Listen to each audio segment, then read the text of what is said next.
I discovered something on a walk. I'm Joseph, this is Input English. These stories that I provide on this channel are comprehensible input for English language learning. If you need to know more about comprehensible input, I have a bunch of videos on that subject. Let's get started with our story. 2 days ago, I made a video deep in the redwoods, not too far from here, just down the hill from here. When I completed my walk, I had to walk the rest of the way home, and that took me through the neighborhood. Now, we live out in the country. This is not city life. This is a very rural setting, but there are streets and houses and mailboxes typical of living out in the country. On the way home, I saw a sign that had been put up by a realtor, that is a real estate agent. You probably know that a real estate agent or a realtor is someone who helps an owner sell a house or helps a buyer buy the house. Realtors typically work on commission. So whatever the final sale price of the house turns out to be, the realtor's fee is a percentage of that.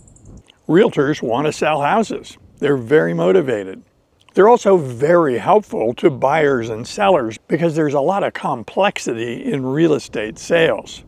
Knowing quite a few realtors, I would say they earn their keep. That is, they add enough value to justify the size of their fee. Other opinions on this may differ, but I've given you mine.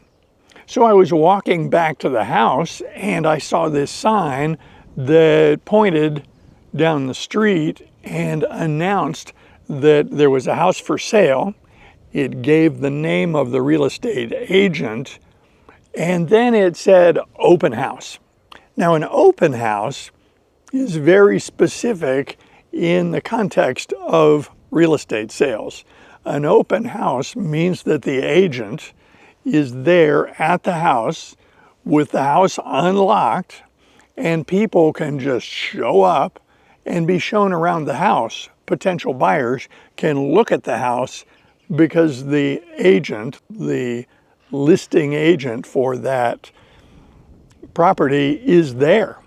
I walked up to the house because I suspected I knew which house it was.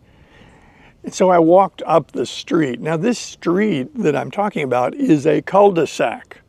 I've talked about cul-de-sacs in the past. A cul-de-sac is a street in a residential area that ends in a dead end. Frequently, when they build a cul-de-sac, they enlarge the pavement at the end so that it's more practical to turn a vehicle around, as opposed to having to do something very difficult in a tight space. So I walked up this cul-de-sac, and I was correct. The house that was for sale was the one I had suspected might be for sale. The reason I was interested is this is the home owned by the lady who walked Maggie. Who is Maggie, you might ask? Well, I have a video about Maggie. Maggie is a dog, and if you're interested in this touching story, it is on this channel in the video section, and it's entitled Maggie's Story. To my eye, Maggie was a German Shorthair female. I have no evidence that she ever worked as a hunting dog, but the breed, German Shorthair, is a fine, well-respected hunting dog. The lady who walked Maggie was not Maggie's owner. Maggie lived next door, but the lady who took her on walks was her neighbor. This relationship between this dog and this lady developed spontaneously. It just happened. In this area, when a house goes up for sale, we become aware of the fact that our neighbors are getting older. And so when a house in the area goes up for sale, it stimulates the question in your mind, what happened to the owner? Did they get sick? Or worse, could they have died? As I walked up to the house, there was a fellow standing in front of the house talking to another guy who was getting into his car to drive away. I surmised that the fellow remaining behind was probably the listing agent. He was probably the realtor who was there for the open house. I had read his name on the sign, so I knew the name of the realtor. So I greeted him and said, "Are you so-and-so?" referring to the name on the sign. He said, "Why, yes, I am," and extended his hand. I introduced myself and we chatted briefly. I explained that I was not looking to buy a house. He was a little puzzled because I was carrying an action camera on a selfie stick and I had this microphone on. He was clearly curious. So we talked briefly and he said, "Would you like to come in and see the house? Have you ever been in it before?" I said, "No, I'd love to see it." So I walked in and the place is a palace by my standards. It's beautiful and probably about twice as big as our house. It's beautiful. The view is great. The grounds are great. It's just a spectacular house. We talked for quite some time, but at some point he was just really curious about the microphone and the action camera. What's this all about? So he asked, and I explained that I had been making a YouTube video down the hill in the redwoods. And he was curious what sort of channel I had, so I explained that. Now, one of the interesting experiences you can have is to explain to someone who doesn't know what comprehensible input is. The general public is pretty unfamiliar with the concept. And when I tried to explain it to him, it just didn't quite compute until I got far enough into the explanation that he said, "Oh, I get it." And then he proceeded to tell me a story. He explained that he and his wife had been in Albania last year, about a year ago now. They were traveling there without knowing the local language, and so from time to time they had some difficulty.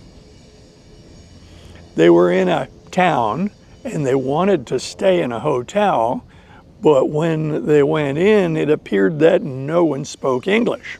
He had been talking or trying to talk to the owner or the person at the desk, but he was getting nowhere. And then a little voice said, "Can I help you? Do you need a place to stay? Do you want a hotel?" This little voice came from a little girl, perhaps 8 or 10 years old, not an adult, but she spoke perfect English. She spoke extremely well. She introduced herself. She was the daughter of the owner, and she was happy to help. She facilitated their check-in, translated everything, got them settled in their room. Everything was great, but this fellow just had to know. They were in the middle of Albania. Basically, nobody speaks English, and yet this little girl spoke perfect English. How could this be? So he asked her the obvious question, "How come you speak English so well?" She answered with one word, YouTube. Now, I doubt that this girl in Albania learned her English from this channel for a couple of reasons. First of all, I'm not that grandiose. I'm not trying to appear that important. Second of all, this occurred before this channel launched. But it does illustrate that real people in places around the world use YouTube to learn English or whatever language. I found that story just enchanting. For the past 7 months, I've been churning out these videos and putting them out on YouTube, and I know that people are watching them. I know that the viewership is growing. And I know from the comments section that people value this content.